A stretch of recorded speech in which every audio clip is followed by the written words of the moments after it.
Dargy. Dargy. Dargy Allen. Darby kicks again. Darby kicks. Darby. Darby. Dargy Allen. Don't do that. Oh no, it's Doggy. Doggy's coming. Watch out. Watch out for his coffin drop. No. Okay, hang on. Pause. Pause for smoke break. That's the cold open.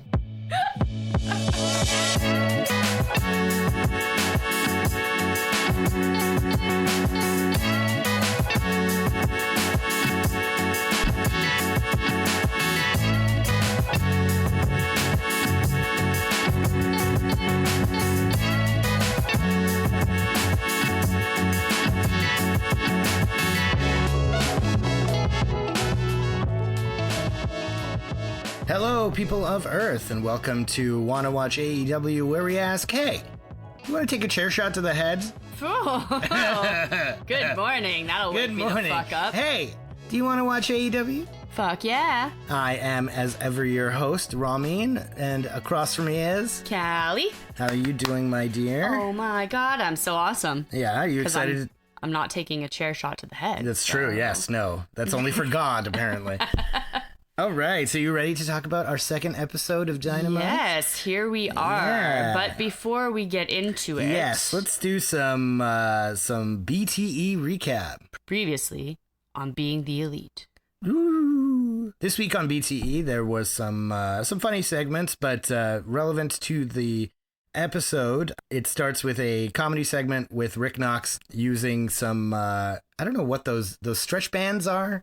You know, the ones that you resistance bands. Resistance bands, which is a note to Kazarian's gimmick at the time on BTE, which we'll get to in a second. But Kenny interrupts Rick Knox and freaks out at him for his reffing last week, asking him how he could have let Moxley interfere with a match without a DQ. Quote, wins and losses count in this federation, which is amazing because it's not a federation. And we'll get into yeah, I know. the origin of the rule of cool. Right. Yes. Let's not. All right, fine. We'll do that later. The scene ends with Knox being dejected, saying, quote, nobody wants a main event to end in a DQ, frowny face. I mean, it's true, though. Yeah, but, that's a non-solution. The man's not wrong. Speaking of Kaz, there was a scene where Kaz does his do ya gimmick, which at the time involved him using resistance bands, and then people would ask him odd questions, like in this one, who's my boy, Scorpio Sky, was looking for wrist tape, and so he goes, does anyone have wrist tape? And then CD grabs his little case and he says, I think I have some tape. And of course, Kaz from behind goes, and everyone... While he's doing the resistance bands. And then everyone falls over. Oh, of course. Yeah, it was one of my favorite. I really miss Kaz for that specifically. The episode also featured multiple scenes where wrestlers are shitting on Rick Knox for his bad reffing. There's one where he's just sitting in the cafeteria alone eating a hot dog on a plate. It's just dejected. It's so funny. Well, maybe you should be a better ref, right? I agree. There's a scene that really foreshadowed some 2023 wrestling where the Bucks confronted MJF and they told him, thank you for coming to help us, and you really showed us something, and we really think you're a good guy. We don't think you're such a bad guy. And then in 2019, we're like, is MJF getting the babyface push? And his response was by asking them if either of them are Cody. No? Then get lost. Peace. MJF knows where the money is. It's true. We got a somber moment at the end where the Bucks and Kenny discuss how Kenny has been feeling unfocused because of Mox, and he feels like he's hindering their win-loss record. So the win-loss record keeps coming up. And it's true. It matters for the next couple of years at least. Oh. So here we are, October 9th, 2019 at Boston University. Yeah. For the episode 2 of Dynamite. And we are in 2019 here. So, because you're obviously the wrestling genie of the duo here, run us down with what was happening in the world of wrestling. I shall grant your wish. Thank you. Thank you, Genie. I will run down what was going on Raw this week. It was honestly, from what I could see and make sense, it seemed like a really shitty Raw. in 2019? In 2019. It seemed like a really, really shitty episode of Raw. Tell us. There was a match between Natalya and Lacey Evans, which is already just a disaster story. Lacey Evans was horrific. And I like Natalya when I... Sure, but Lacey Evans was wrestling with 4 left arms. Like, I did not like her at all.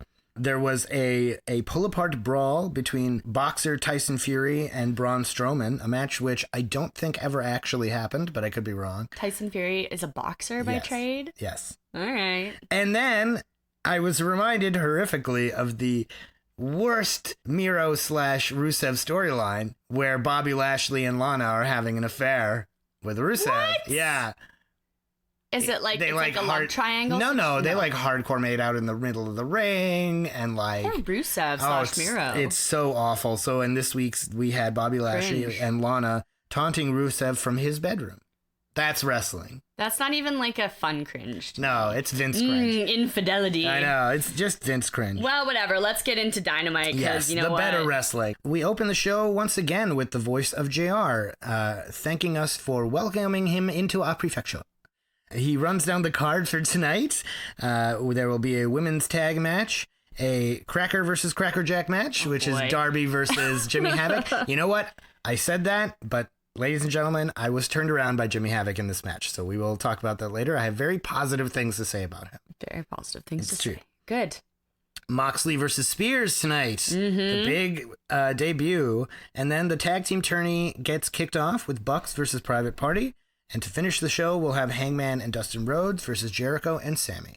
Yes, but we are starting off Dynamite with the first tag team championship tournament match. Yes, the Bucks and Private Party. We get a promo video showing off the Bucks and Private Party feud. It's very simple but effective booking. I mean, each team claims they're elite, and then they both feel like they need this win to kind of cement their positions in the company. So it's true, and I remember in 2019 not knowing what to expect from Private Party. So going into this for them to have that sort of attitude was interesting. Yeah, and I also like that this is the first match because I remember watching All Out and thinking that there was no hype from this tournament, and in the tag match that the Dark Order won, I was not even that excited when they promoted this last week on Dynamite, so get me excited about this tag team tournament. Yeah, I agree, and this video does a really good job of that. So the Bucks come out first, and I will always love the Bucks money intro where the money just pops out of the sides when they do money their pose. Guns up. I don't love the shirts they got going on tonight with the green lightning bolts. They honestly look like 2 giant cans of Mountain Dew. Oh, really? I totally want one of those shirts. No, I thought it was awful. It's funny because on BTE, there's like a child version of that logo that in kayfabe Nick made, and Matt hates it. Aww. I know, it's really funny. That's really wholesome, but they're like, we'll put it on the shirt anyways. And then we have Private Party. They come from, quote, a location where you need an invitation. At a combined weight of 24 ounces of vodka cranberry. Yeah. Callie and I disagree on whether this is funny because she's wrong. It's hilarious. No, it's... I don't get why you're cool with the Orange Cassidy one, but not this. Well, there's some parts of it that's hilarious. Like they have I think we agreed that like the bouncer with the red rope. Absolutely. Love that. I want that in life. Yeah. I thought that part was hilarious, but like the 24 ounces of vodka cranberry. Get out of here. Get out of here. I did really quickly look up Private Party because as they said, they're the most kind of unknown of the tag teams, I think. It is Mark Quinn, who's the older of the two. And he debuted at House of Glory Wrestling, as you mentioned, just less than a month after he turned 18 in May of 2012. And then his partner, Isaiah Cassidy, who was only 22 years old in 2019, he made his recorded pro wrestling debut also about a month after he turned 18. So clearly he was probably training with them, turned 18, broke and signed a liability waiver, get the fuck out there. Right. But both of these guys did train with House of Glory out of New York, trained by the Amazing Red, or maybe just Amazing Red. I didn't know who this wrestler was, but in 2019, Will Ospreay called him an inspiration before they had a match together in August 2019 at the Super J New Japan wrestling event. So, fuck yeah, Amazing Red. He's pretty iconic. You've heard of him. Yeah, I mean, I've heard of him through the grapevine of wrestling. I know guys like Eddie Kingston love Amazing Red. I think he was with, like, Impact TNA for... Yeah, and, like, Ring of Honor. He's trained a lot of current AEW stars. Yeah, no, so it's pretty iconic. And, yeah, these guys are pretty agile on the ring. So let's get into it. Yeah, Excalibur opens by discussing how important this match is for Private Party. They beat the Hybrid 2, who are on a deserved losing streak. But they are a very experienced team who got surprised by the effectiveness of Private Party. The Bucks won't overlook them, but they've certainly done their homework on Private Party. JR says it's a one-fall match with a 20-minute time limit, single elimination. I really enjoy when they break down the match parameters clinically like that. It does make it feel more sporty. Yes. Oh, good. It's the ref that makes injured wrestlers redo their finishing spots. Hi, Rick. Our favorite buddy, Mr. Mox. Callie sympathizes with JR here about the two Chris's situation that we talked about last week, finding it hard to tell apart the fraternal twins, the Young Bucks. Yeah, I'm wearing the cone of shame. It's hard to tell them apart, okay? Whatever. They are actual brothers. I can tell the non-brothers, Cassidy and Quinn, apart. It's true. White people all do kind of look the same. Shivani says it's East Coast versus West Coast. Private Party are from Brooklyn, trained in House of Glory. Isaiah Cassidy starts the match by escaping a wrist lock with what I call the Owen maneuver. He didn't invent it, but I think of Owen whenever I see it. Yeah. Tell me what this maneuver is. So it's essentially, I don't know if you caught it, but essentially when a wrestler gets caught in like a wrist lock, they'll do like a somersault onto their back and then do the spin and then the bridge up and then take over wrist control. So it's a way of getting out of the wrist lock. Owen Hart and Bret Hart used to do that a lot. In their WrestleMania 10 match, they did it to each other.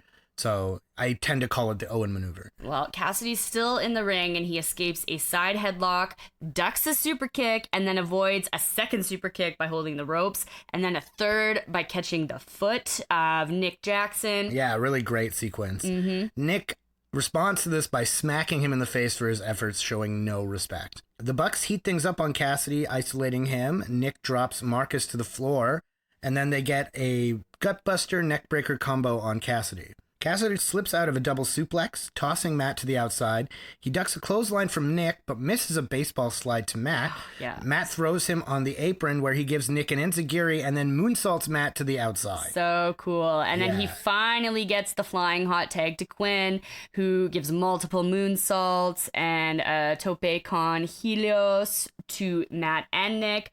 Incredible athleticism and cardio here by Quinn. He hits some flippy shit and gets a near fall on Nick Jackson. It was a 450 splash, and it was gorgeous. Yeah, it was really cool.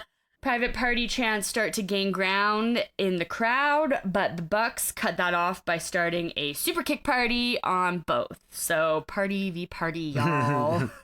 Our party's cooler.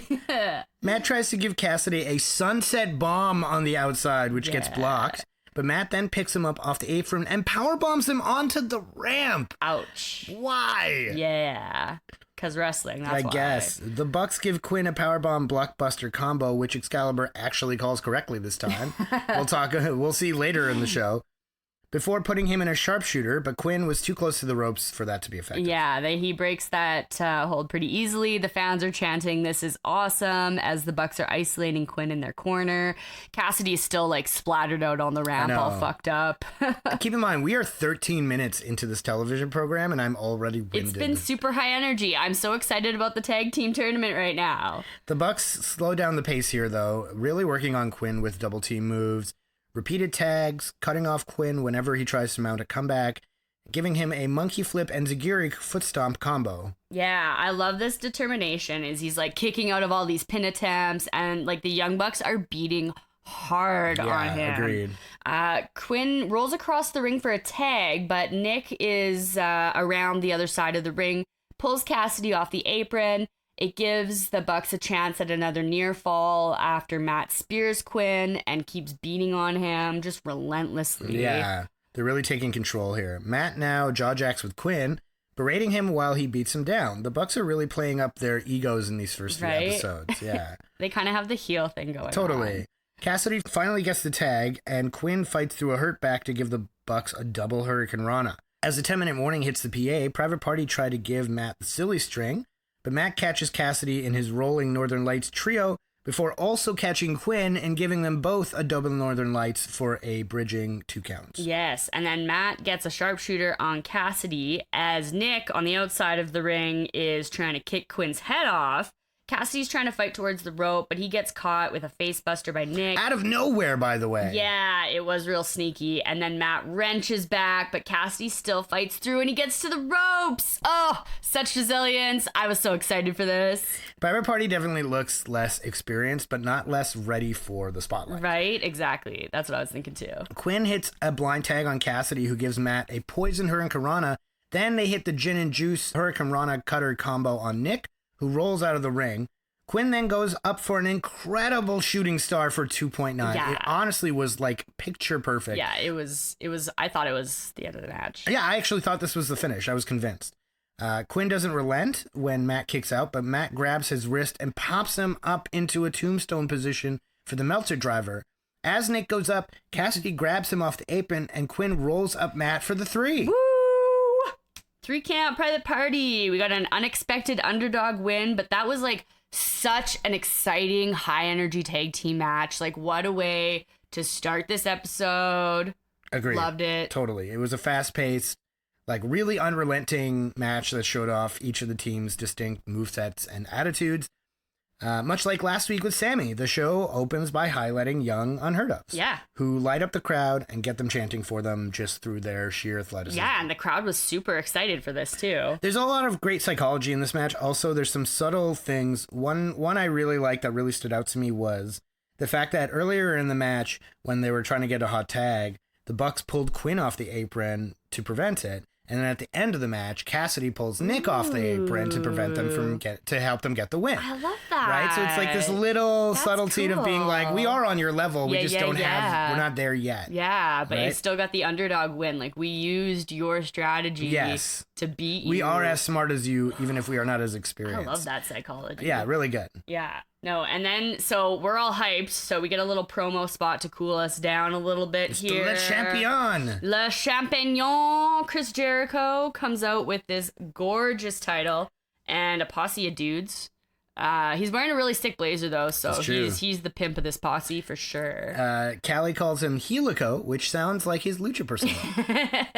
I mean, it is kind of. I do really like this Chris Jericho, this like rocker heel Jericho. Mm-hmm. I think it's the gimmick he's like most comfortable with. Like, I know at this point he's just sort of Chris Jericho now, and he comes out as whatever. But it seems most like him. Yes, and especially as we go on, like the Jericho Appreciation Society really screams like aging rocker. Yes. Who needs an entourage. A little bit washed up with his posse of dudes. Yeah, I love it. Although I guess the Jericho Appreciation Society gets some women. But I'm saying like that's the intention of it, right? Yeah, and I love that whole oeuvre. Yeah. And Jericho comes out. He says that last week's Dynamite was the highest rated premiere on in TNT history, and it's all because of him. And then you realize kayfabe is the thing. So I had to fact check the GOAT. It is it was billed as the highest rated premiere in over 5 years. That was the public statement by TNT executives. Okay. So it looks like the 2012 reboot of Dallas appeared to be a very hugely watched premiere for TNT. That was 6.8 million viewers. Would versus love to know the age demographic of that. Dynamite's 1.4. So again, it's that's probably their highest debut. So the highest in 5 years. Sure. So Chris is almost right. But to compare, I did look up the Raw viewership numbers in 2019. And the season premiere of that season of Raw was on September 30th, 2019. And that was 2.5 million viewers. So that's an established wrestling show that's been on the air for decades now. And there's really no other option for high caliber professional wrestling in North America. In your living room in North America at this point, unless maybe we're talking about NXT. Well, at this point, it was in the living rooms. Yeah, I mean, and NXT. So I also looked up the numbers for NXT, and on October 2nd, 2019, they did 891,000 viewers competing directly with AEW. Yep. So their viewership numbers dipped a little bit, but I will end this sort of numbers game by saying that on December 11th, 2019, both AEW and NXT reported viewership as 778,000. So I thought that was just fun. Both teams win. We're not here to shit on WWE or NXT or other promotions. We're here to dick ride AEW. So anyways, I'm done dorking out with the numbers, but the numbers do tell me that 1.1 million people are tuning in to thank Chris Jericho. You're right. Thank you for that. That was very interesting. The crowd chants, "Thank you, Jericho," to which he immediately says, "Shut your mouth and sit down." But they're giving you the thank yous you so I know, and the crowd's just like, we will Sorry, Chris. Yes, we will sit down. He says the guys in the ring with him are his closest friends he's ever met. He says they're going to be aligned and they have a name. He lists all the members. Sammy. He is a Spanish god. So sexy. A teenage heartthrob and one of the best performers his age he's seen in a long time. And he is on my list. What a hilarious... I missed the list. Santana and Ortiz. You may have seen them around, but they're even dirtier and angrier than ever. Street fighter back alley brutes who never shower. That's why they make my list. Viva la Raza! Jake Hager. You might think you know who he is, but his real name is Jake Hager, former world champion, toughest, most terrifying MMA fighter in the world today. The crowd erupts at this point into a respectful "We the People" chant. I say respectful because when Jericho responds by saying, "We the People" sucks and it's dead and buried, the crowd erupts in applause. Yeah, the crowd was ready to just be like, well, fine. If that's what you have to say, Give Jericho. us something new. Yeah. Put a hat on him. It was a stupid idea from bad creative, and that's all gone now. And the crowd loves this. Loves it. Yeah. And Jack Hagar does not move an inch. No, he doesn't. He's just thinking about hats. Yeah, he's like, where's that hat? Jericho says that Jake Hagar is an undefeated MMA fighter, and that's a shoot. Yeah, it is, but let's ignore the photos of all the guys he fought. No, he says that makes Jake the toughest man in AEW and the entire pro wrestling business. And Jericho calls him and his boys the inner circle, baby, and we're in charge now. And we're taking control of AEW, and we don't care if you're the Bucks or Omega or that stupid son of a bitch, Cody. Cody is entitled from his family his entire life, born with a silver spoon in his mouth, says the guy whose dad was a pro NHL player. Yeah. And then Jericho says, I didn't like Dusty. I thought he was a jerk. That's the biggest lie he's ever told. I don't like your brother. Dustin Rhodes is a moron, and I'm going to kick his ass tonight. Most importantly, when you challenge him at Full Gear, he is going to beat the ever-living shit out of you. Oh, you didn't think Jericho was going to use that 14A license to swear as often as possible? Because this is just a taster. Yes. I love it. I wonder how many swear words you get on a 14A show. Yeah, I didn't look that up. Match number 2. Jimmy Havoc versus Darby Allin. Yes, it is a men's singles match with a 20-minute time limit. 15-year-old Callie says, I love Jimmy Havoc, and I would have wanted to be him so badly. His hair, his jacket, he's got a cool mask. But Darby's also got this like skid goth skater boy look to him, and I want both of them to win, and I want to be both of them. Oh, we would not have been friends at 15. I know. 2023 Ramen says, oh look, it's whoever the fuck Jimmy Havoc is. We get a cut-in promo from Havoc as he's making his way to the ring, who mumbles something about working for 15 years and enduring, quote, unhuman amounts of violence. Aliens. But he likes the pain, and Darby is going to feel his pain tonight, which left me wondering who's going to feel my pain after that promo. Oh my god. Watching him lick his goddamn teeth as if that's intimidating. Like, fuck me, this guy's in a #1 contenders match for the world title. That is an ominous promo start. Tell me how you really feel. To be honest, I do not remember at all that either of these men were in title contention or that Jimmy Havoc existed. I don't know why or how either of them got this title shot. Yeah, it is kind of weird. As Darby comes out, though, his first appearance on Dynamite television, we get highlights from his match with Cody on Dark last week. We get a replay of the match where Cody hits him with a crossroads, but Darby kicks out, and they show off his moves like the coffin drop and get over his resilience and his grit. And after those highlights, gee, I wonder who's winning this match. And JR says that Havoc told him earlier in the night that he doesn't like having the reputation of being a hardcore guy who can only wrestle with weapons. Wrestling with weapons is a phrase I find a hilarious oxymoron, but anyway. 2019, Ramen definitely felt like this was a mid-card match in a company that hadn't created a mid-card title yet. Well, here we are. It's a contenders match. Yes. And the match starts. We have some quick back and forth near falls from both wrestlers. I will say, okay, so despite my criticism, as I said earlier, this match starts with a lot of actual wrestling. Lots of Irish whips, drop kicks, and corner splashes. And Havoc takes a hard kick into the turnbuckle, and Darby gets advantage and attempts an apron suplex on Havoc, who bites Darby's fingers in response. No DQ. Rule of cool number 1 starts now. God. Then Havoc goes for the suplex from the apron, driving Darby's back to the floor outside. Darby landed right on his head. Yeah, ouch. Ouchies. Honestly, anyway. Havoc did hit it as safely as he could, honestly. He protected Darby's head, which is the important part. More than Darby fucking protecting himself in 2023, I'll tell you. Yeah, true. Ugh.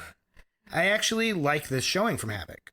Like I said, it's a lot better than his previous one at All Out. He gets his character across here much better. His viciousness and the actual joy he supposedly derives from. There is some storytelling here, I agree. Yeah. Darby's used to getting tossed around. He's used to getting beaten up. But is he used to having his fingers, his phalanges just worked upon? Phalanges, Tony. Working on the phalanges is pretty good science. Sure. Next thing you know, you'll be talking about his sprained metatarsals. Havoc doesn't seem to quite have the stamina for wrestling, though, as he gets 5 minutes of finger biting and arm pulling. See, now I agree and disagree with you here. Havoc did look a little gassed, but I think this is interesting psychology, and I believe the commentators brought this up too, that Darby is a bit of a masochist. He's expecting suplexes and ridiculous spots into the barricades. Is he expecting a finger bite? Huh? Yeah, the devastating finger bite. Well, I mean, it's just a psychological manipulation. I'm not upset with it. Right. But Darby is able to reverse Havoc and put him in the corner. But as he goes for a running splash, Havoc sits up on the turnbuckle and catches Darby in a sleeper hold. He then gives Darby a sleeper suplex, which Excalibur and I are both impressed by. As the live feed goes to obligation break, we get a funny moment where Jimmy Havoc slaps Darby's hand into the ring bell, and when Darby reacts to it, he accidentally punches the camera, to which Excalibur says Havoc got a twofer. Oh, Jesus, fuck. Havoc gives Darby a Japanese arm drag to the corner, to which I said, where the fuck was this shit at All Out? Wrestling. Havoc then gives Darby a somewhat lazy Falcon Arrow right into a sleeper hold. Again, Havoc is clearly a capable wrestler, but he also doesn't seem to give anything full energy. Yeah, it's like without the adrenaline from having weapons, he's at half speed. And then Darby carries Havoc on his back, climbing the turnbuckle and hitting Havoc with a backpack coffin drop. Yeah, but then Havoc responds by biting Darby again, to which JR says, he's a carnivore. If he had some JR barbecue sauce, he'd be set. Now, ladies and gentlemen, my new Hannibal Lecter series of flavors. Man, I'm so hungry right now. I just want to eat some humans. Sweet and tangy Soylent Green. If only I had some sweet and tangy Soylent Green flavored. What if the JR sauce is people? We already have a flavor like that. How does it taste? It depends from wrestler to wrestler. Oh my Jesus. Yeah. It tastes different on everyone, you know? This match is definitely more interesting than I expected it to be going in, for sure. Yeah. When he's not biting fingers, Havoc actually hits big, spectacular moves intended to deal maximum damage. He combines them with some clear displays of technical prowess, and he just doesn't seem committed to any of it. Darby kicks out of a picture-perfect Tiger Driver 98 by Havoc, which is one of my favorite moves. Then he gets Havoc into a crucifix pin for a 2 count of his own. But Havoc goes for the Acid Rainmaker, but now Darby bites the hands of Havoc before hitting what him. psychology? With the suplex stunner. Havoc wasn't expecting the finger biting. No, I know. He only trained for the suplexes. You don't expect that level of pain in a wrestling match. So Get back into kayfabe. Darby kicks the coffin. Bring back Dargy. Darby hits the coffin drop from the top rope for the 3 count, and now he is the next contender for the AEW World title next week on Dynamite. Yes. So, thoughts on this Cracker match? Honestly, a much better showing from both men. I think they have, in this match, they have both removed the Cracker moniker from me. Oh. Yeah, Havoc really impressed me here. Right. Mea culpa to Havoc fans who were maybe upset with my opinions of him. I didn't get to see him like this. He genuinely showed me his wrestling acumen and his, psychology. He did have some, and I just wish he didn't wrestle like he knew he was booked to lose. That's fair. That's all. If he had, Totally fair. If he had, that's what it seems like. Yeah, if it felt like his, that Falcon Arrow in particular is just like when you do a move like that lazily, it's really easy to see it because it's a hard move to pull off. And like you'll never see Seth Rollins do anything but full extension on a move like that. Yeah, and if right? you know. Yeah. So I think, and maybe it was his like mental state and stuff because we know he had personal issues. So maybe it wasn't his wrestling, but he just didn't seem committed to the match. But I was impressed by him. Anyways, we have the women's tag match next. Match 3. Yes, we have Bea Priestley and Emi Sakura versus Britt Baker, DMD, and Rio. The women's heavyweight champion. Our champion. Yes. Bea Priestley and Emi come out together.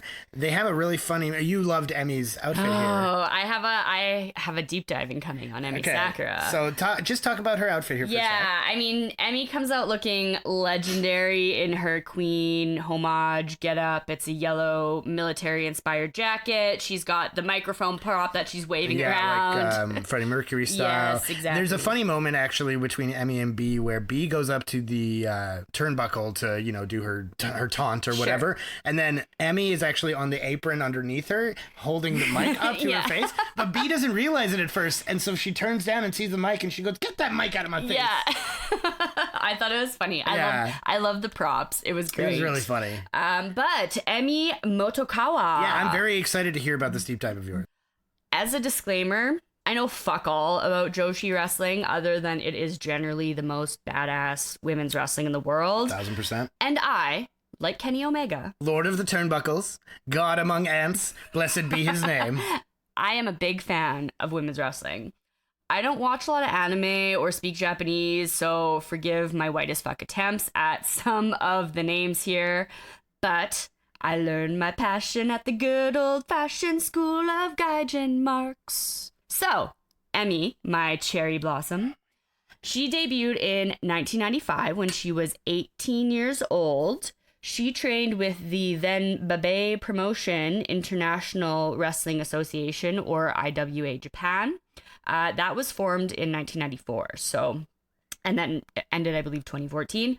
She started there in 1994. At first, she and Kyoko Ichiki were the only women's wrestlers in the promotion until IWA started working with other promotions, namely All Japan Women's Professional Wrestling, or AJW. So she, Emi, had matches through their promotion. She started wrestling under the name Emi Sakura. She'd previously wrestled under her birth name in 2003 with the Gato Kunyan, or GTKN promotion. She wrestled and trained there. And at this point in her career, she was dealing with ongoing injuries that had her in and out of competition off and on. So she was a trainer. She's also a wrestler. She did wrestle with GTKN until 2006. And then she started her own dojo called Ice Ribbon. In her first match in October 2006, she lost to then 9-year-old Riho, who was being trained by her at the time. So that was her Ice Ribbon debut. Who decides to train a 9-year-old? Yeah, but, Emi Sakura. 2009, though, was Emi Sakura's year. She won 6 different championships over the course of the year. First, she was the NWA Women's Pacific / Neo Singles Championship, which actually I think was a botched win because she knocked out her opponent, Nanae Takahashi, with a sunset flip powerbomb. Oh yeah, you showed me this clip. I found a clip of it on the Stardom Joshi subreddit. It was not the full match. It's about 1 minute before the powerbomb KO. The powerbomb looks safe to me. I agree, yeah. Yeah, you agreed. There were some people in the thread, the subreddit thread, that mentioned the headbutts and perhaps that the combination of the headbutt. And it does kind of look like she hits her head a little bit harder on the mat than planned. If anything, she just didn't tuck her head. I don't think it was Emi's. You know what? I won't lead us down the head traumas and wrestling lane today. No, that's my gimmick in this. Yeah, but I'll post we'll post the link in the comment notes, and you can check out the powerbomb that Emi Sakura, that won Emi Sakura some championships. Is Emi Sakura a killer queen? Oof. Her and Will Ospreay should tag team. Oh, also in 2009, she won the Ice X60, which is the Ice Ribbon Championship. She was also Triple Crown Tag Team Champions with Kaori Yoneyama. So that she had 3 titles at one point. That's fucking impressive. That's a lot of gold. Yeah, that's a lot of gold. But she had 3 titles as a tag team champion. I fucking love that. Also in 2009, she won Tokyo Sports Magazine Joshi Wrestler of the Year.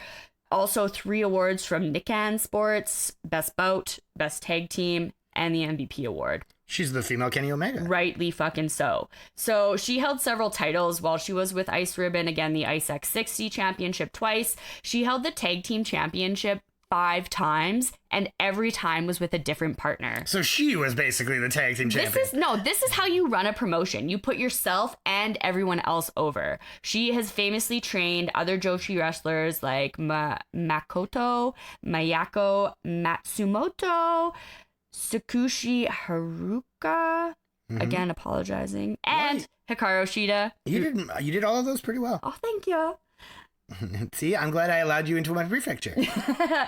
She did wrestle her final match with Ice Ribbon on January 7th, 2012. She left that company that she founded for personal reasons, but continued wrestling in Japanese indie promotions here and there until she says, "I want it all, and I want it now," and hops across the ocean to AEW in 2019. Oh, you are really relishing this. She appeared in episode 1 of Wanna Watch AEW, Double or Nothing 2019. Yeah. And arguably her greatest appearance. Until now. Yes. We have information that she trained Shida and Rio, and as I've mentioned, I love Queen, and Emi Sakura's energy has me marking the fuck out. She is truly the mama of the locker room. Didn't mean to make you cry, but if I'm not entertaining you anymore, carry on, as if nothing really matters. Britt comes out. Then Rio, who's sporting the title. Oh my god, and I know I just talked a whole bunch, but can I say Rio looks so fucking good with a belt? I don't think I could stop you if I wanted to. Oh man.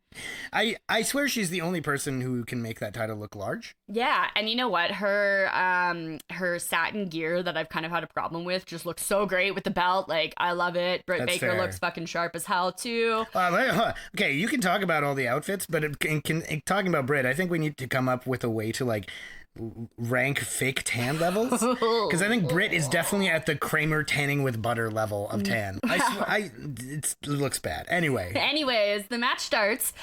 Rio starts the match with Emi Sakura, reminding us of their incredible chemistry from All Out.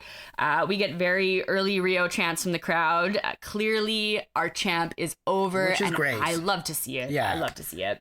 Emi and B take control early, isolating Rio. I love Emi's characterization in the ring. She gives Rio a body slam where she just like throws her downwards. Like her arms are angry for having to lift her. Then she puts Rio in a Mexican surfboard into a Romero special, and when she releases the hold, she doesn't just like release Rio, she like throws Rio to the side. Yes, and Rio sells the toss in her like classic ragdoll fashion.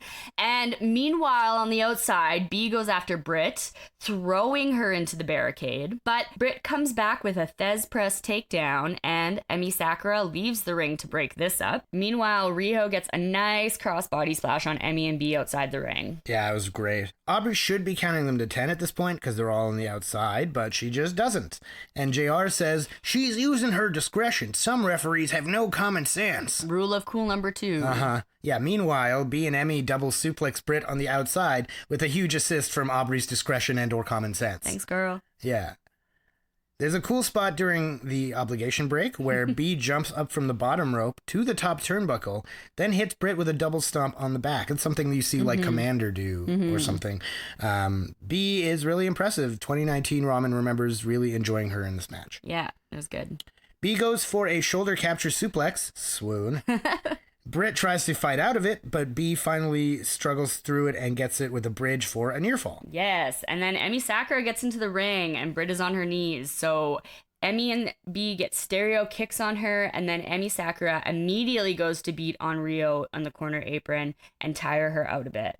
So in addition to Britt being tired and isolated in the ring, her partner is also feeling a bit hurt. Rio's barely able to break up a pinfall, and Bea Priestley starts attacking Rio for it, even though she's not the legal wrestler in the tag match. But this allows Britt to recoup a bit.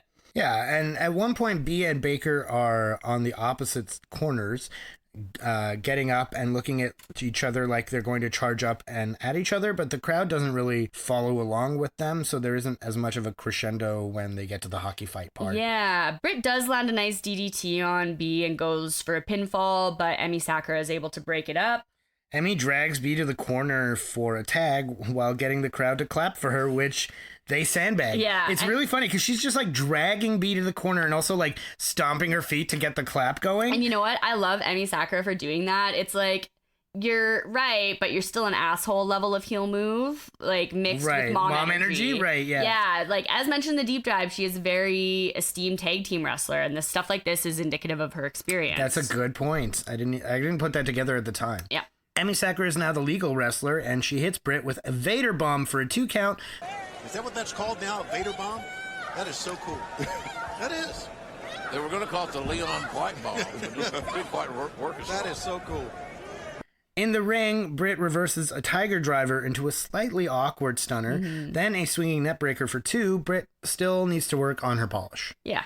She hits Emmy with a neckbreaker, then rolls into the Rings of Saturn. She then jams her hand into Emmy's mouth, and Emmy taps immediately. This move is called the Lockjaw. Yeah, and she gets a submission win on Emmy Sakura. A fun and fast and entertaining women's tag match that had some impressive spots. I think there were definitely some areas that were a bit clumsy, or where the chemistry wasn't really there. I don't know that Britt and Emmy seemed to work that well together. Yeah, I liked it. I really enjoyed the energy of this match. I think it was a great way to put Britt Baker over and start to tell the story of an elite young contender in the Sure. women's women's division.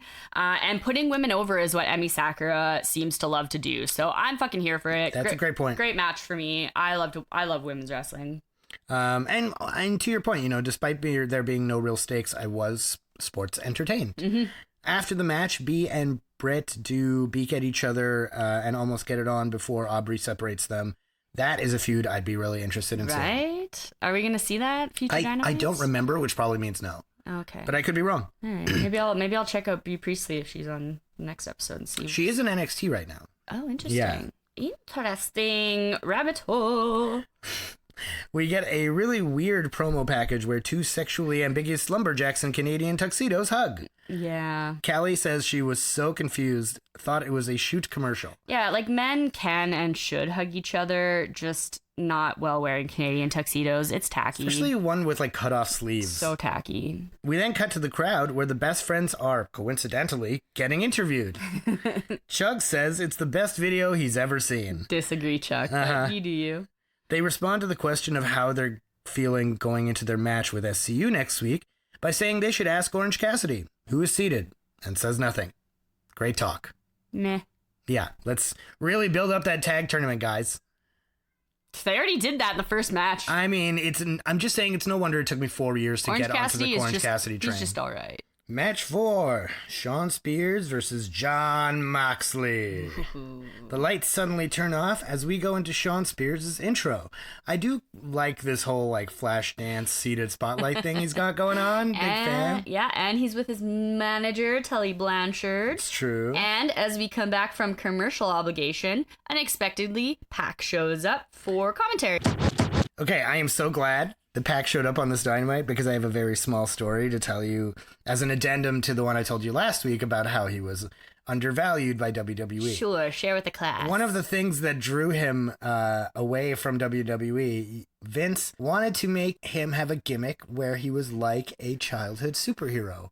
I will give you 3 guesses as to who that superhero is, and they will all be wrong. Flash Gordon. Nope. Booster Gold.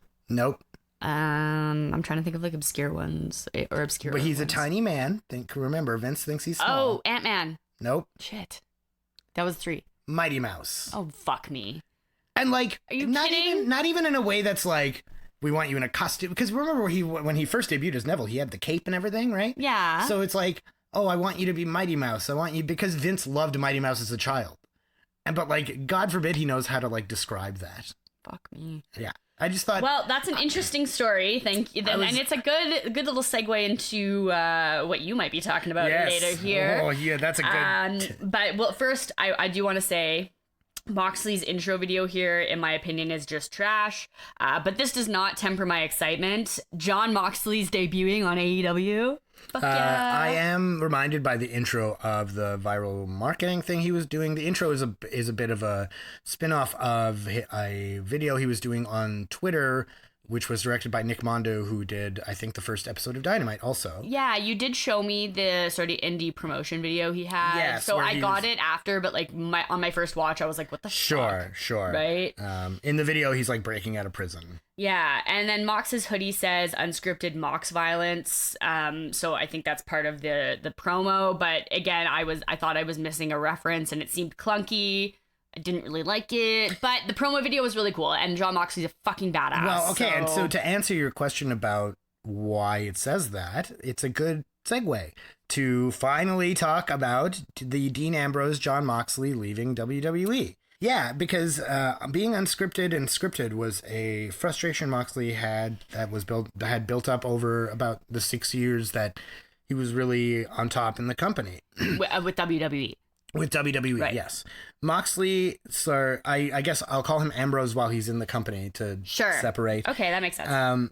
Dean Ambrose, he was known internally as the workhorse of the company.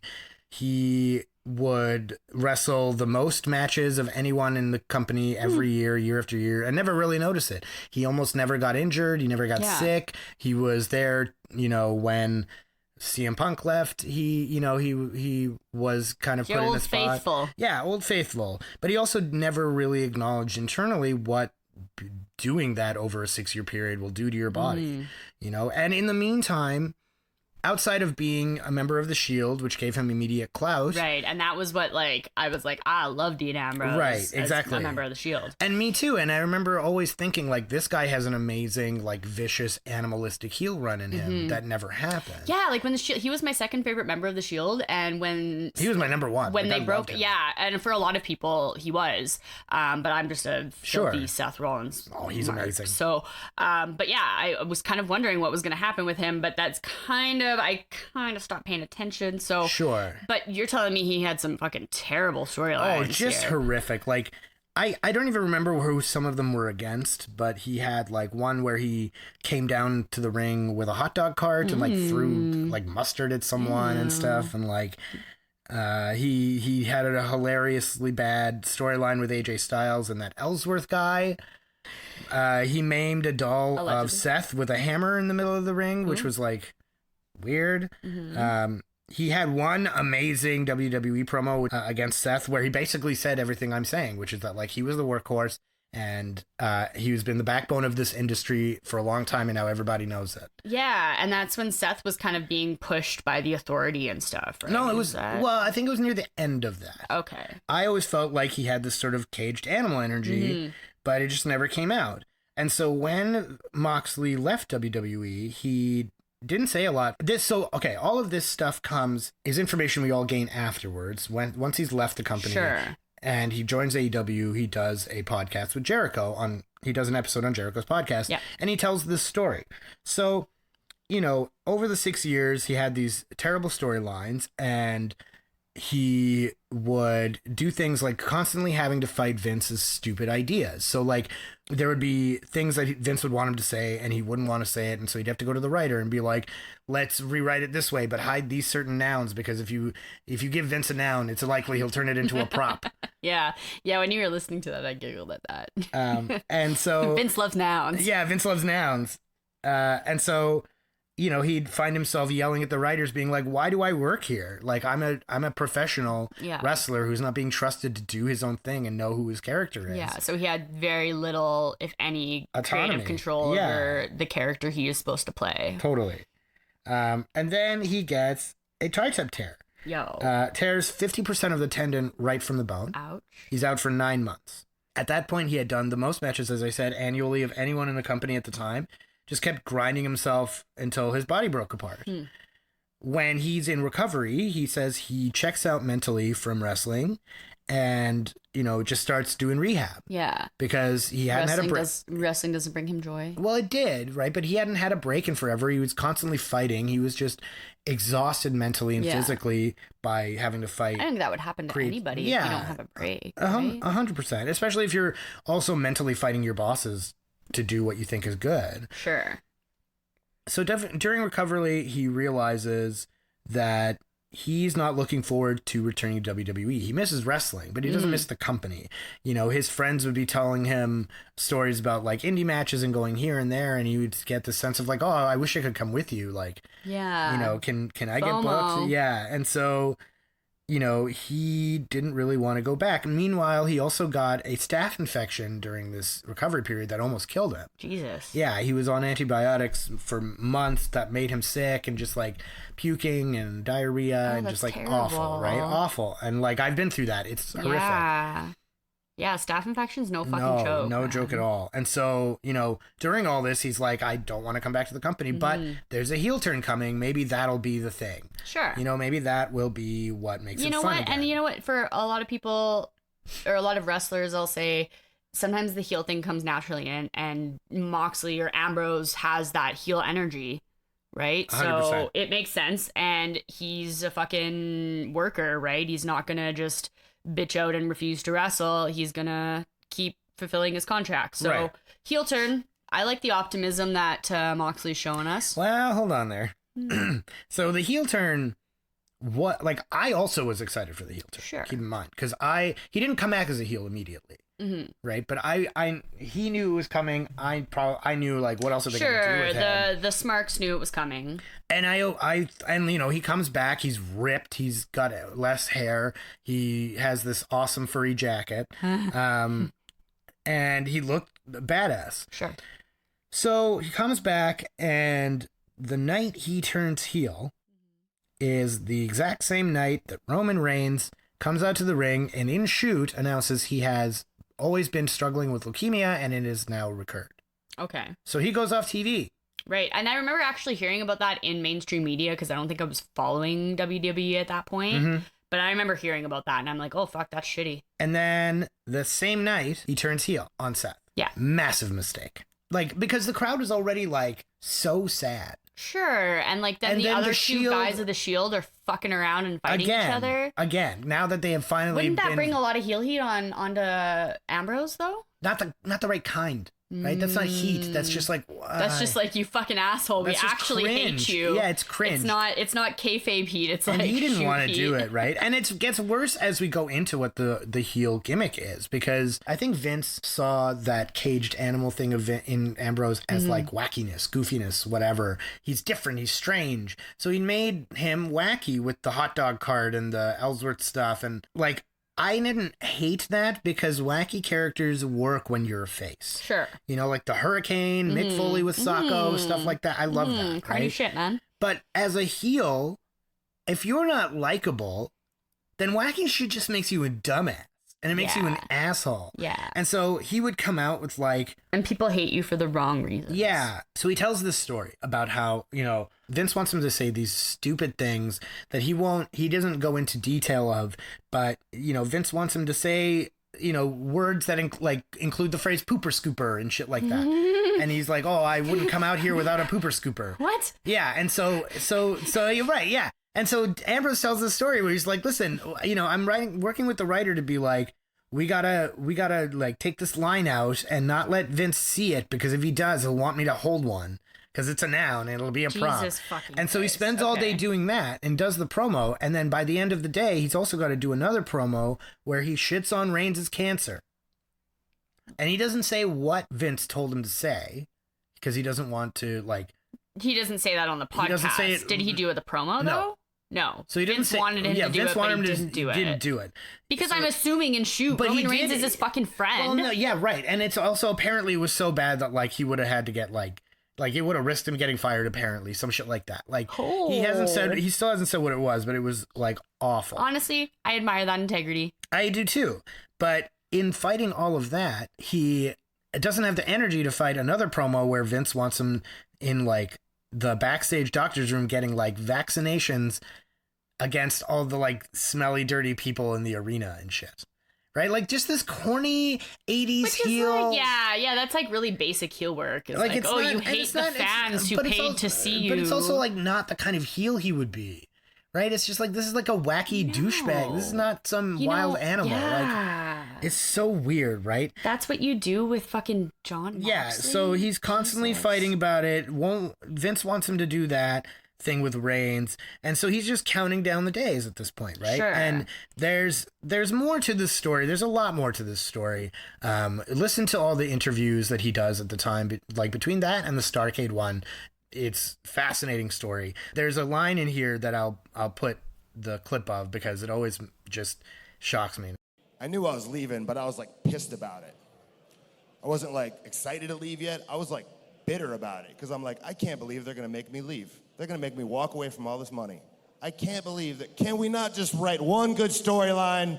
Can we not write one good promo? Does everything have to be fucking stupid? Does everything have to make me look like an idiot? Like, for fuck's sake, you're gonna make me walk away from all this fucking money. Because it's not like I didn't want that money, you know? I was like, yeah, I want it, but I'm not doing that shit again. I'm like, so I was like pissed. I'm like, I can't believe they're so fucking incompetent that they're gonna make me walk away from all this money. Jesus Christ, I know I gotta go back to the indies. Fuck it, let's go.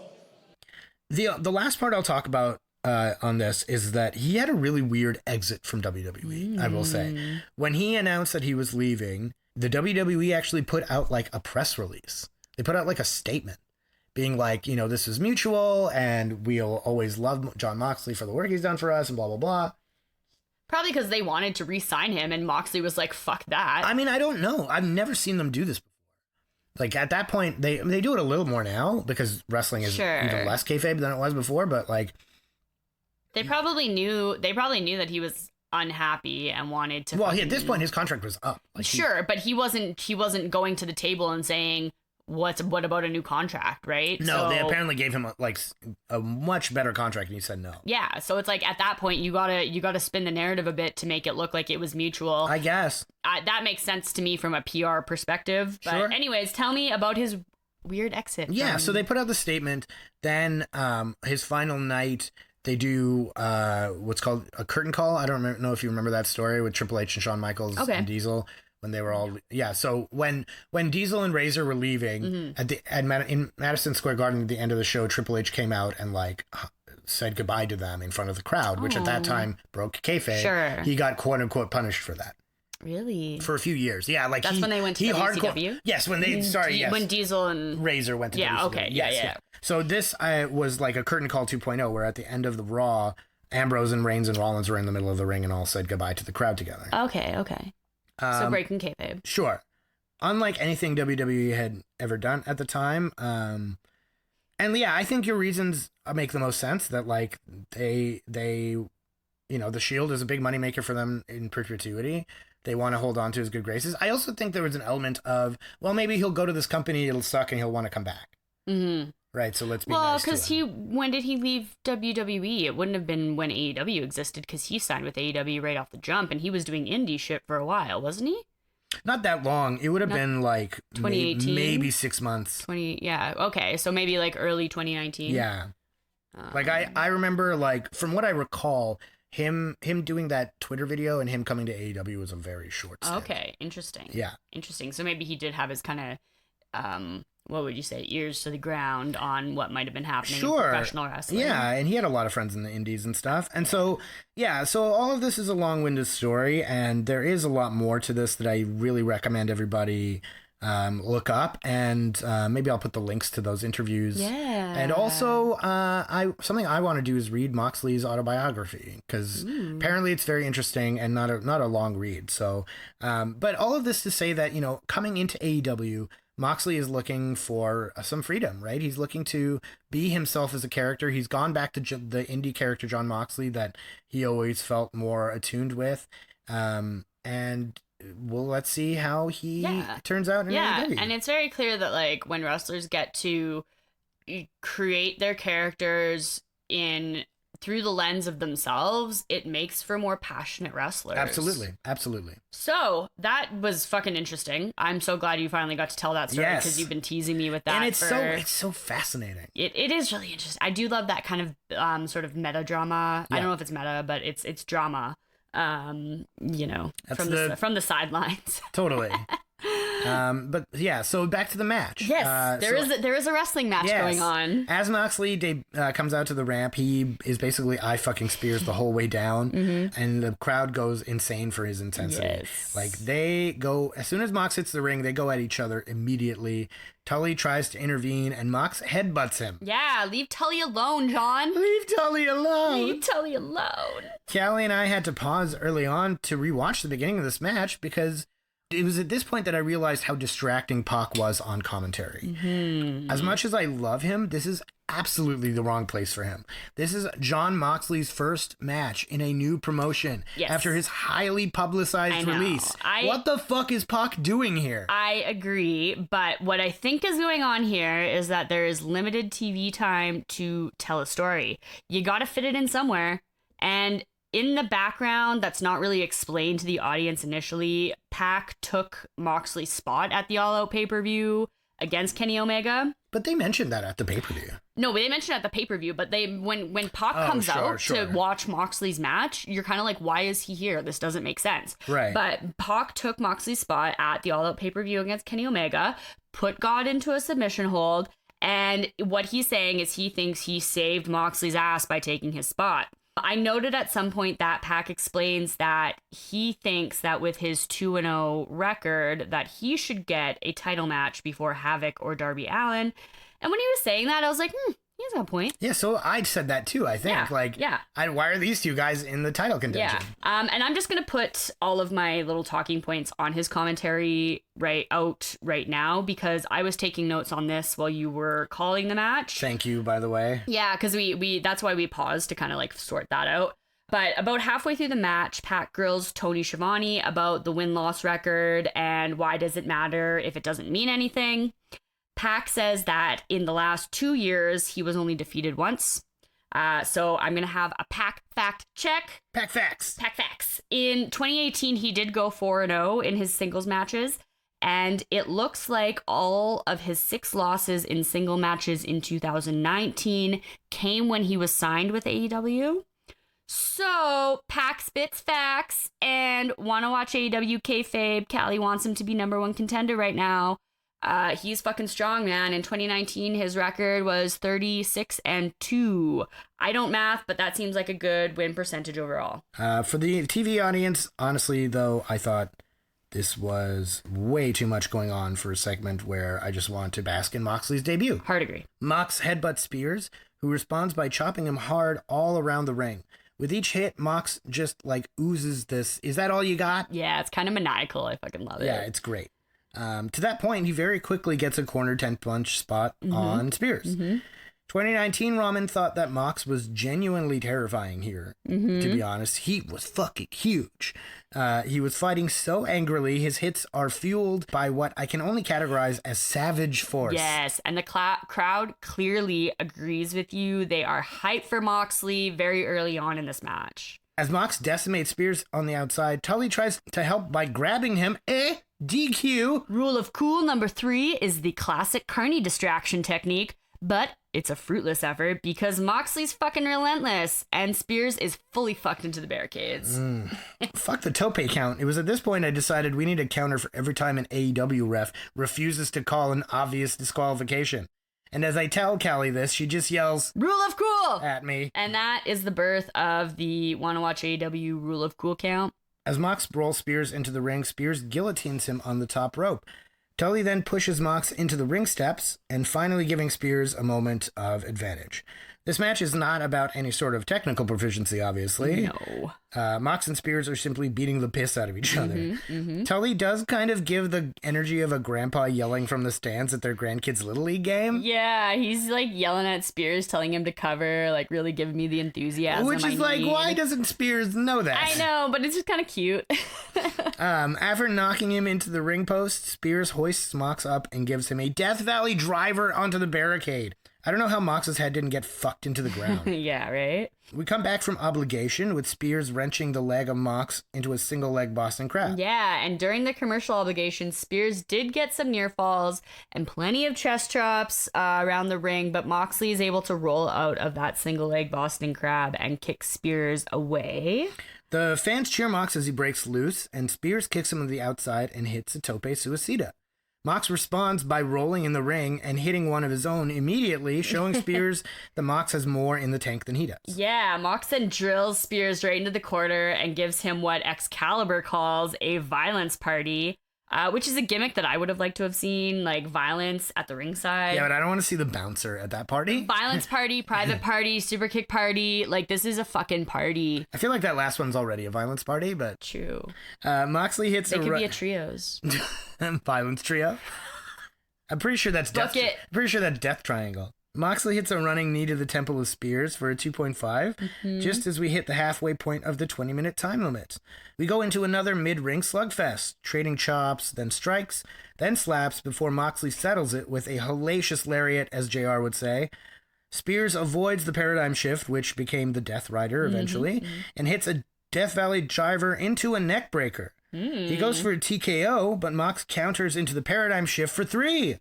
Mox wins his debut match in AEW and is immediately cut to Pac leaving commentary. Yeah, and right near the end of the match, Pac was lamenting about how he's sitting on commentary instead of inside the squared circle. So are we lamenting it. Yeah, so him being like, my obligation is done, peace, like really tracks for Pac right now. I agree. Like, I really wanted to enjoy this match more than I did.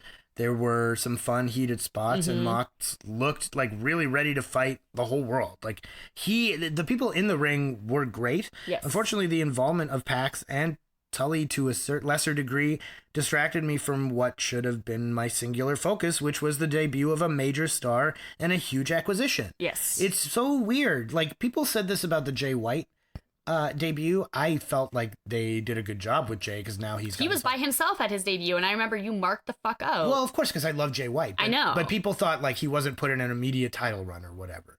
And not that Moxley should have here, but I would argue Jay White had a better debut than Moxley did. You gotta make him look strong. Yeah. I would argue Jay White had a better debut. No, and yeah, fully agree. Pac on commentary was like a bad way to tell his story, but never mind that shit. Here comes Kenny Omega. As Mox goes up the ramp, God returns. Kenny comes out with barbed wire broom and a barbed wire bat. He tosses the bat to Mox, ready to fight right on the ramp. The crowd chants, "Holy shit!" Yes, holy shit, holy shit. But right before they can throw down, Pac sneak attacks God with a chair. So him being on commentary is a convenient way to explain why he'd be here. Yeah, because he couldn't just run out from the back. Yeah, it's still bad pacing, but Mox relishes the opportunity, and he's considering wrecking Kenny with the bat, but he decides against it as we fade to Obligation. All right, match 5, Dustin Rhodes and Hangman Adam Page versus Jericho and Sammy Latex God. Yeah. Dustin Rhodes comes out first to a song that is not Green Day. Yeah, it's very vaguely brain stewy. Yeah, I was like, did WCW make this theme song? What's happening? Callie finds a way to defend Mikey Ruckus for this, but I don't see it. This is a Mikey Ruckus original called The Natural. The original, yeah. It gives me gold dust. Oh, yeah? Mixed with Dustin Rhodes' later WCW entrance themes that he used. A little bit more like rocky, like he used in 2000, 2001. I think it's cool. I'm into it. Thanks, Mikey. I think it's from the Vanilla Ice school of differentiating music. Hangman. That's just like your opinion, man. That's just like your opinion, bro. Yeah, bro. Yeah, bro. Hangman comes out in chaps that he's definitely never worn while riding a horse. At least he's not on top of a much smaller horse this time. Yes, and let us just take a moment to acknowledge that Hangman Adam Page has a juicy ass. I'm acknowledging. A moment of silence for objectification. Yeah, for the death of the heteronormativity here. Yes, you want some female gaze? Because I'm sitting across from one. I'm female and gay. Yeah, I was gonna say because I'm sitting across from one. Anyways, this is the main event. Let's fucking get through it, man. Tony mentions that something about Hangman reminds him of Barry Windham, who wrestled in NWA and WCW. Windham, as far as I recall, was a really rough and tumble wrestler, and he also tagged with Dustin Rhodes. Interesting. This is why I really like having Shivani here, because I never watched WCW really, so it's nice to learn about that side of wrestling history from someone on commentary who was there firsthand. Yeah. I'm a voracious learner nerd like that. Yeah, so I know. really I enjoy love that sort of the little background tidbits like that too. Sammy comes out wagging his tongue the whole time down the ramp. No panda hat this time. Thank God. I can only think about how dry his tongue must be feeling doing that for so long. And you said it reminded you of yourself, which disturbed me in a way that I did not communicate. I'm just one of those weirdos that sticks their tongue out in selfies and shit, so It's fuck true. off. Jericho comes out in his Painmaker garb. And the crowd still hasn't started singing his song yet, but don't worry, we'll keep track of that every episode and I know, let you know when I know that you guys happens. care so much. We do. We start with Dustin and Sammy, but Dustin wants a piece of Jericho for the beatdown they gave him last week, so Sammy tags in Chris. Yes, and Jericho quickly takes Sammy back in. Dustin does not give a single fuck. No. He goes right after Chris, beating the piss out of him on the outside. He runs past Sammy. Yeah, and the ref tries to get him back into the ring, and then someone on commentary says he's jerseying Jericho, which is just not possible because Jericho's shirtless. But anyways, Sammy tries to jump into Jericho's aid, but he gets slapped in the face for his trouble. Dustin throws Sammy back in the ring and gives him a picture-perfect power slam. He tags Hangers, and they give him tandem running lariats in the corner. Hangman gives Sammy a follow-away slam, which Excalibur again calls a blockbuster suplex. You know that's not right. You said it earlier in the evening. yeah. What is happening? What is happening here? We live in a society. We live in a society. The birds have forgotten the rules. Sammy is the one being isolated in this match, though. Dustin and Hangman are both pissed off after last week, and Sammy is getting the brunt of their vengeance. Totally. Shivani reminds us that Dustin was called the natural in WCW, not just AEW, because from day one, he had natural ability for wrestling. Don't doubt it. Thanks, Shivani. Hangman is tag backed in, and he deadlifts Sammy and just tosses him across the ring and tries another pinfall attempt. Yes, what an amazing blockbuster that was. Hangman gets a beautiful standing shooting star press on Blockbuster. Sammy, and this time Jericho's able to break up the pinfall attempt. Hangman goes up top, but Jericho distracts him long enough for Sammy to give Hangman a rising knee strike, and then he lifts Hangman on his shoulders and dumps him torso first into the turnbuckle. That looked rough. Yeah, it did. We come back from an obligation with the Sex Gods in control of Hangman. Callie's most hated spot. Hangman gets a chance to tag Dustin, but slow crawls, giving Sammy a chance to not only get tagged in, but run across the ring and knock Dustin off the apron. Just go faster. We know you can do it. I know. Sammy takes a very high angle back suplex, but smartly he rolls to tag Jericho, who keeps Hangman from gaining momentum. Yes. I actually really like that they're showing Sammy and Jericho will work so well together. They have a game plan and they're sticking to it, and Sammy doesn't seem like he's following Chris's lead necessarily. No, they have like they definitely have chemistry. Yes.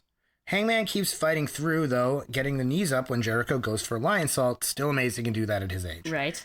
Guevara tries to stop Hangman again, but takes a vicious discus lariat, one of my favorite moves. Yeah, and at that point you said, that's some Barry Windham's shit. Yeah, Barry Windham, Stan Hansen shit. Yeah, but that's what you said out loud and during the match. Yeah. Dustin finally gets the hot tag, which you said... Which I said I would have likened to a campfire that's gotten out of control. It was a hot fucking tag for me. Dustin hits Sammy with a solid lariat and then gives him what you've told me is a classic Dustin Rhodes combo. The drop down slap, Manhattan drop, and then the knee lift to the face. Correct. Jericho tries to stop his momentum, but Dustin comes off the top rope for a double cross body slam, which gets a huge applause from the crowd.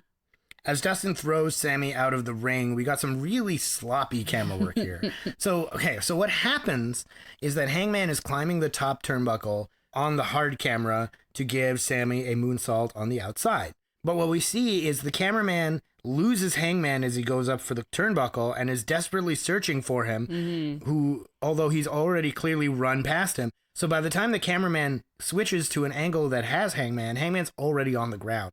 So we missed the moonsault almost completely. Yeah, it was a little bit confusing. Yeah, and honestly, I'd be furious with whoever was in the truck in that moment. I mean, shit happens. The second episode. Sure, but Furious. Yeah, that's a huge production mistake. It's one thing to not be in the right camera for a second, but you missed a spot, a heavy spot. That's fair. Right? Before we can celebrate, though, Hangman gets trucked by Hager. What? Gets fucking trucked. Wow.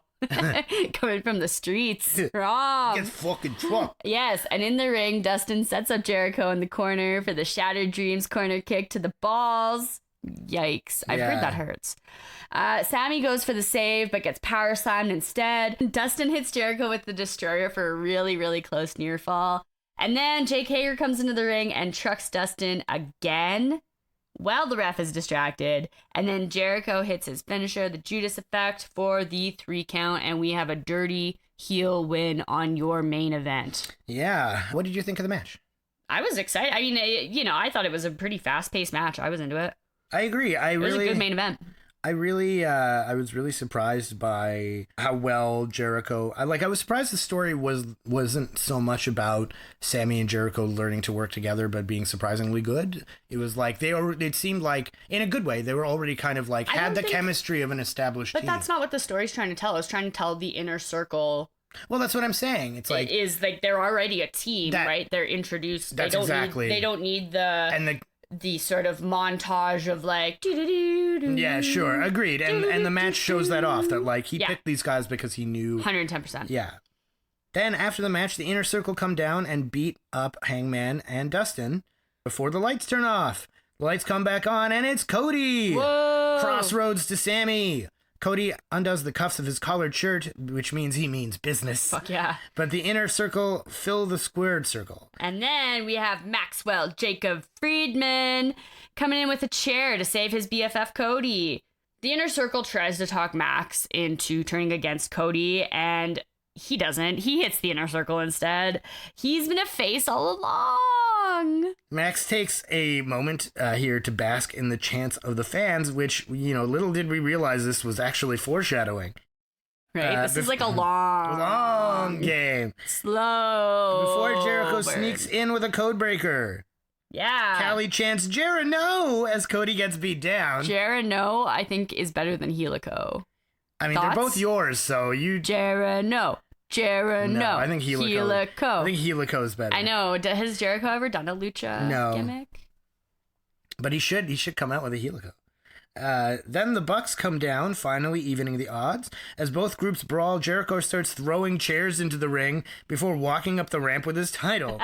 But then suddenly Darby, Skater Boy, skateboards down the ramp, hitting Jericho with a flying clothesline. Jericho grabs a mic, saying they don't know who they're messing with. And next week's match will be Darby's funeral. Bitch. That's that 14-8 coming at you. Yeah. I was like, careful, Chris. You don't want Stephanie to sue you for copyright infringement. Oh, man. The show goes off the air with the faces standing in the ring and the crowd chanting AEW as the heels go up the ramp. A nice inverse for last week's heel finale. We get the Inner Circle. We get Team AEW versus the Inner Circle. That's kind of the story that I'm seeing here. And we have a world title match set up for next week with Jericho and Darby. Yeah.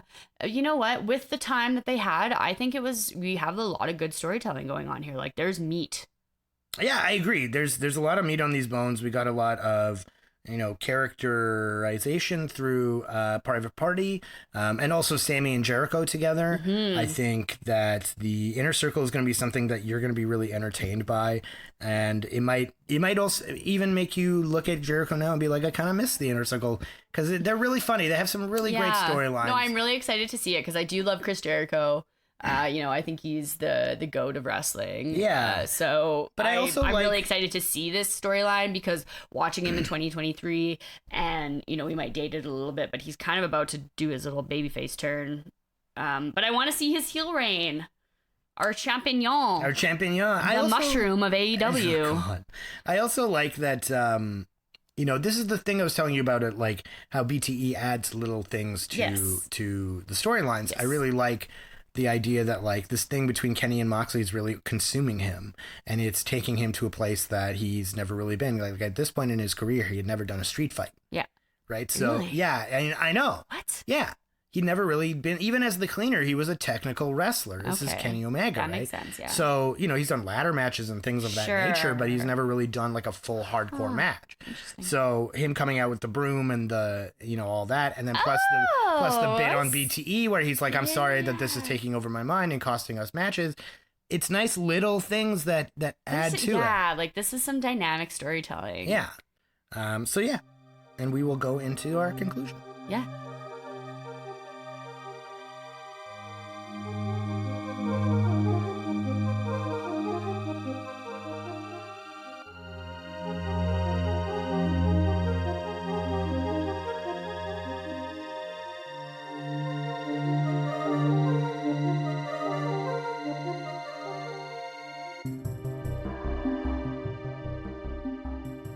Yeah, wrapping it up really quickly, there were 3 rule of cools counted. I really liked the ending of the show. It got me really excited about the Inner Circle versus the Elite Faces.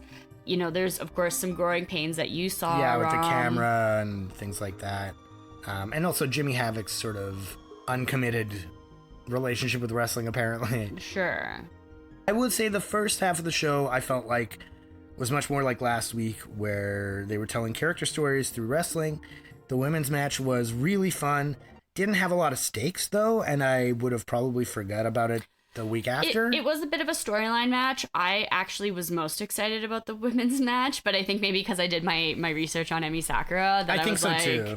It was a really just a very entertaining match, and that's why I love wrestling, right? I want to be entertained. Well, and also these are the first times for you. Yes. Right? Like I've seen some of these Yes. already and remember them as we're going, but for you, it's fresh perspective. Yes. So speaking of which, Callie, do you have a match of the night? I just said it, man. The women's tag match. Fair. That's fair.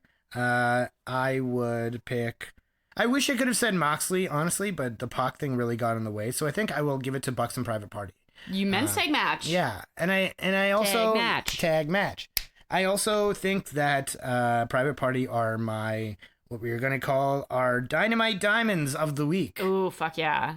Private Party. Yeah, I think that Private Party really, really impressed me tonight. They showed that they could hang with the best tag team in the world, despite being way less experienced than them, and there's only upward direction for them to go. I love it. Yeah. Yeah, I'm big fan of Private Party, and I'm really excited to really follow their storyline as they go through AEW, because I believe, is it Quinn who's injured in 2023? I believe right so. now? Yeah, because Cassidy's with So I Matt haven't Hardy and seen stuff. them. I haven't seen them wrestle as a tag team. So, but what I saw today, again, the beginning and end of this whole episode was like Really good. really dynamite. Yep. Do you have a Dynamite Diamond that you would Fucking like to Private nominate? Party. Hell Okay, yeah. all right. Oh yeah. No, I'm with you on that. Cool. All right, so then next week we will be covering the 3rd episode of Dynamite. And until then, we hope that you have enjoyed our podcast. If you want to get in contact with us, you can reach us at wannawatchaew@gmail.com. That's WANNA. You can find us at wannawatchaew on X/Twitter. If you are so inclined to give us $1 or $5, you can find our Patreon, Wanna Watch AEW. And of course, your listenership is always enough for us.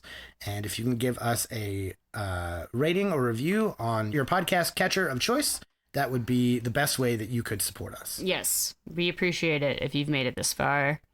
Thank you. Yes. Thank you for listening. And as always, we will catch you guys next week. This is going to be a character I do now from now on. Little Doggy Allen. Yeah, I'm going to we'll call him Doggy Allen. Oh my god. Hello, I'm Doggy Allen. I'm going to be doing the commentary for this match. Get the fuck. You can't do that the whole match. No? I won't keep it together. Where we say, hey, do you want to watch AEW? Not with you, Oh, Darky. no. Aw. No one wants to watch shit. AEW with Doggy. Now I feel bad. Doggy Allen has no friends. Doggy Allen's going to go skateboard into a cliff.